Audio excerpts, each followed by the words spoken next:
Messieurs, j'ai été heureux de vous accueillir à cette première séance du conseil d'administration de la Caisse autonome des grands travaux et règlements internationaux. Moi aussi, je vous félicite, Sacha.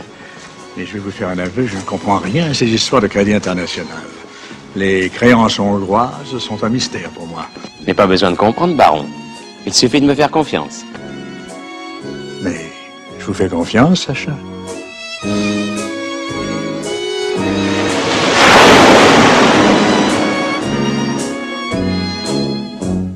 J'ai là un rapport de police. Avril 1926. Ses moyens d'existence ne peuvent être exactement définis. Paresseux et d'une moralité très douteuse, il cherche surtout à exploiter les passions des femmes. Puis au diable. S'ils ne garantissent pas les créances hongroises, je trouve autre chose. 1926. Il apparaît comme le type du chevalier d'industrie.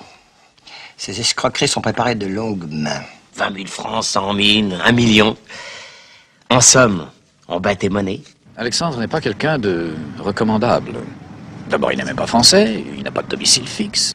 Pourquoi criez-vous sur les toits que vous êtes juive? Parce que c'est vrai. Dans ses rapports avec ses employés, c'était un patron. Mais Alexandre était un malade, sans aucun doute.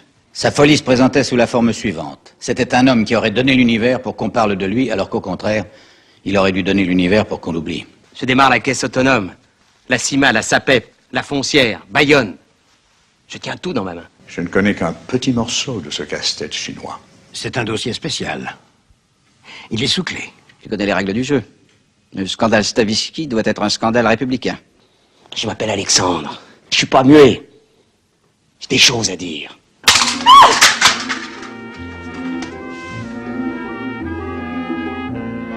Le seul vrai secret d'Alexandre, c'était elle.